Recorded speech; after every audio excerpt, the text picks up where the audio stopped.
When you get into your mess, they won't be there to take you out, but they sure will be there to laugh at you. Got it! Got it! Hi guys, welcome back to my channel. In today's video, I'll be sharing with you some tips on how you can stop the cycle of living paycheck to paycheck. Keep watching. In this economic climate, many people are scrambling to make ends meet. Some are literally just getting by, struggling to keep the roof over their heads, being in constant panic about how their next financial needs will be met. Some are literally asking the calendar to move faster and counting down the days to the next paycheck. All this can be stressful. The good news is there are steps we can take to break this cycle. Let's look at some practical ways to help you out. Now that you have recognized that you're in a financial crisis, you'll need to take responsibility for the choices that you have made. The truth is, we're humans and we're prone to make mistakes, so don't dwell on it.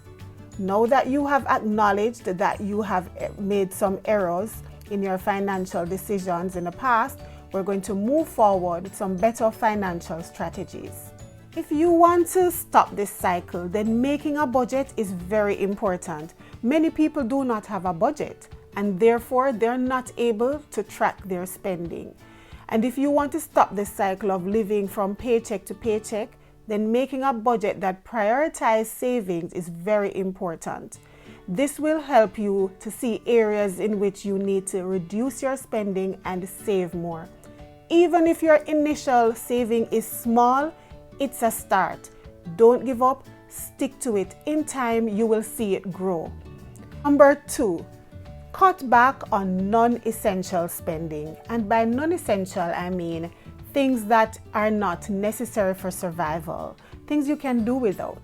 For example, purchasing weekday lunches and maybe breakfast in the mornings on your way to work. These are things that you can avoid doing and save some money by preparing your lunch at home or making that coffee, making that sandwich and take it with you to work.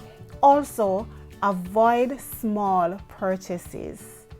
And by small purchases, I mean that little stop at the corner store to get an extra bottle of juice, a bottle of water, probably some snacks. You'd be surprised at how much money you spend at the end of the week on those small purchases.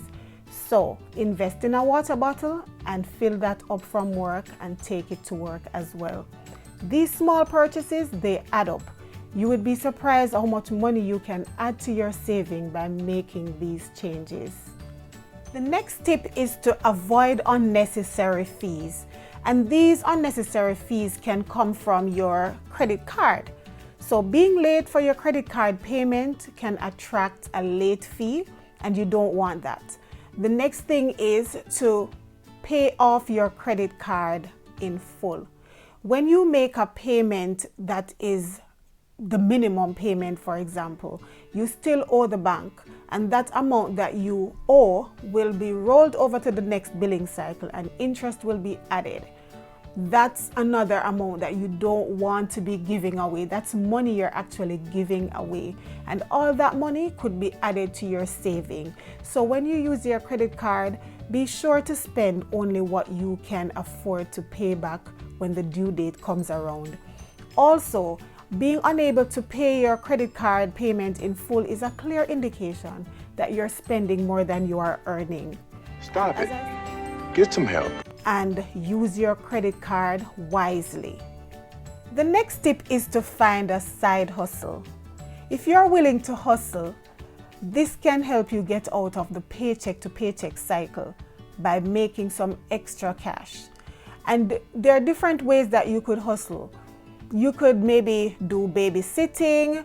Maybe you can do a bake sale because you're so good at baking. Maybe you can start a YouTube channel, start a blog. Maybe you're good at tutoring and you can find some children that needs tutoring. But whatever it is, find a way to earn a little more cash. You'd be so surprised that that extra cash you earn goes a long way. Another tip is to live below your means. Know the difference between necessities and luxuries. Needs, wants. Know the difference. So, let's say you need a car because you have just changed your job and it will take you an hour and a half to get to work. That's okay. Make sure you have assessed your income and you know the monthly fee that you'll need to buy the car. Please do not buy a BMW. Do not go and buy a Benz. You know you can only afford a second-hand Nissan or a second-hand Toyota. It's okay. Get that.